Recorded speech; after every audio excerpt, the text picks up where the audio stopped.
As we talked about on our weekly podcast a few weeks ago, it's cheaper than ever to buy a 3DS and some of its best games. You can get a 2DS for down to $40 or a refurbished 2DS XL for less than $100. You can get games like A Link Between Worlds, Super Mario 3D Land, Luigi's Mansion Dark Moon, Donkey Kong Country Returns 3D, and a whole bunch more for only $20 each, which is frankly very surprising for the obvious reason that Nintendo almost never reduces their prices. But it's because these aren't any old games. These are some of the games that Nintendo released as a line called Nintendo Selects. These are basically just all games that sold well that Nintendo re-released as best of sort of collections. And it's great that these are available on 3DS, but they're also available on Wii U, Wii, and pretty much every Nintendo platform dating back to the 90s. That brings us to the question of today: where are the Nintendo Switch Nintendo Selects?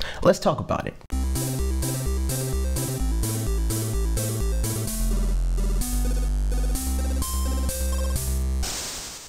In 1996, Nintendo started to release games under the Player's Choice banner for the Super Nintendo and Game Boy. It seems that the only qualification that these titles needed were that they needed to be a game that sold more than 1 million copies. And these weren't just limited to Nintendo titles either. There were a range of first and third-party titles. On the Game Boy, for example, there were Player's Choice releases of Link's Awakening, but also of several Castlevania games. SNES had a whole lot of first-party games such as the Donkey Kong Country series, Super Mario World, and F-Zero, but also SimCity and Super Star Wars. So it wasn't exclusively for Nintendo as the publisher, but generally as the platform holder as well. The significance of these re-releases isn't just that gold ribbon that they adorn on all the box art, also the fact that they tend to come alongside pretty heavy price drops. It certainly depends on the console and even the game, so while some of the time the price drop was as little as $10,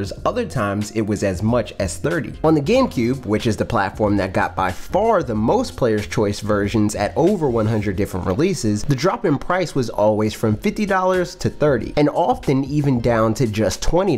Nintendo's plans seem to have shifted right after the GameCube lineup and interestingly skipped the DS altogether. This does seem to suggest that their strategy of quantity over quality was failing them, as it's not like it really got that many more GameCubes out the door than were already sold by that point either. So after Player's Choice wrapped up around the beginning of the Wii's life cycle, we didn't see anything like that again, until suddenly Nintendo announced several games that would be included in the Nintendo Selects program. Looking at the list is also when it was made especially obvious that Nintendo had decided to push on with this kind of program, primarily to drum up business where it was lacking. Because on the home console front, Japan received next to no games of this sort, and they're Nintendo's strongest market per capita. Then the US received a lot, but by far Europe received the most, and Europe is primarily a Sony region. With Nintendo Selects though, the format changed. It was no longer just re-releasing basically any games that sold over 1 million copies. Rather, it seemed to be a much more curated and calculated list and almost exclusively first party. There were a few third party releases like Rayman's Raving Rabbids and Red Steel, but even those are very Nintendo targeted releases, each for different reasons. And furthermore, this lineup certainly didn't include all million-plus sellers, because plenty of the games sold over 1 million copies and never showed up there, such as Mario Kart 7 on the 3DS. What is most interesting is the timing of these releases. The Nintendo Wii released in 2006. The first batch of Nintendo Selects, including Animal Crossing City Folk, Twilight Princess, Mario Sluggers, and Wii Sports, didn't release until May of 2011,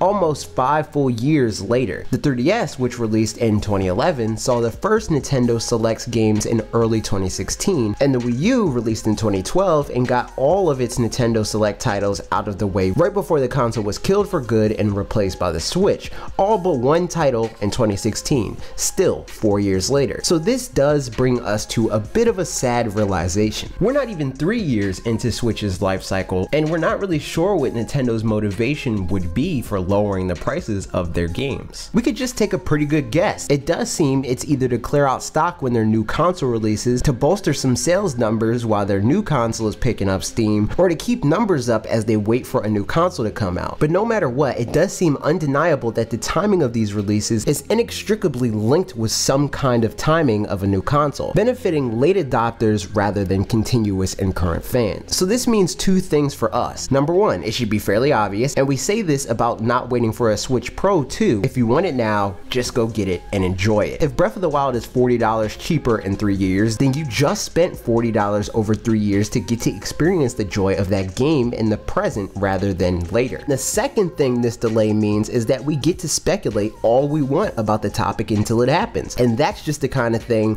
we love to do at fanatixfour. Like, comment, and subscribe. So let's start predicting and speculating. The first piece is when Nintendo would start to roll this out, it's definitely safe to say that it will not be anytime in 2020, which is the year that's about to start. So when we start to look past that, there are other questions that come to mind. Will there be a Nintendo Switch Pro, a Nintendo Switch 2, a Nintendo Swap, or will the current Nintendo Switch lifecycle just be extraordinarily long? If these re-releases coincide with an actual new console, then they're probably not to be expected until at least 2021, but probably more like 2022, which would fit the recurring 5-year pattern. Of course, this does bring us into bigger Switch prediction territory, which we'll save for another day. But let's go with the Nintendo Selects games. It seems like a safe bet that they'd return to their $20 price tag as we've seen them do before, and the games I suspect will be console seller titles, especially single player games. Primarily, these will be first party games, but with some exceptions. I'm thinking Breath of the Wild, Mario Odyssey, Animal Crossing New Horizons, and Mario Plus Rabbids, among many others. These will serve to sell people on a Switch who'd been holding out for a while, and if the next console is backwards compatible, they would make for very cheap starting games. This would be great. Cheap games for those that missed out on them the first time around would be amazing. But with that comes a few more questions. Will the Switch even get to the point where this feels necessary for Nintendo? I guess the argument that PS5 and Project Scarlet could make the Switch less appealing to future potential buyers, and therefore it would behoove Nintendo to lower the prices on some of the Switch's best titles to win those people over with the proposition of a well-established library of well-received games, all for a much cheaper price. Also, it could present the opportunity to increase the visibility of some of the games they could get more mileage out of by rolling the red carpet out for them as newly released select titles. I could already see this helping games like Breath of the Wild when its sequel finally makes its way to us, or Mario Odyssey when that game inevitably gets a sequel. Anyone that hasn't played the originals and would like to familiarize themselves with them before jumping into the sequels would be quick to jump on board with something like that. Even if Nintendo thinks they'd be better off banking on people doing that anyway, at their current occasional discounts of around $15, they could always use a sunsetting model akin to the Disney Vault, where they selectively add a set quantity of physical copies within a window of time. That would be better than nothing. Although, on second thought, as I say that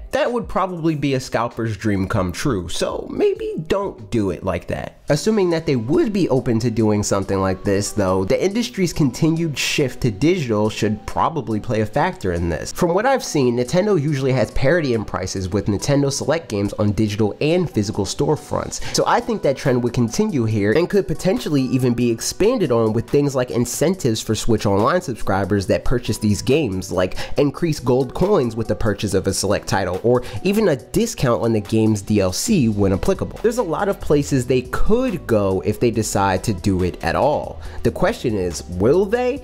I'd say there's a decent chance. We might not see it for a long time, but eventually they'll make it happen. Could you see Nintendo bringing back Nintendo Selects or an equivalent program for the Nintendo Switch? If so, when do you think it will happen? If not, why not? And what games would you be more willing to buy if they were a part of a program like this? Let me know all of that and more in the comments down below. If you enjoyed this video, I would appreciate it if you would click the like button and share this video with a friend that also may enjoy it. And if you're new here, why not check out another video? The video I did earlier this week about Pokemon might be a good choice for you. And if not, check out one of the other playlists we have linked here. If you happen to enjoy those, then click the subscribe button and ring the bell for new videos like this every Tuesday and Thursday at 4 p.m. Eastern Time. New podcasts every Saturday, 10 a.m. Eastern Time. Okay, that's it for me.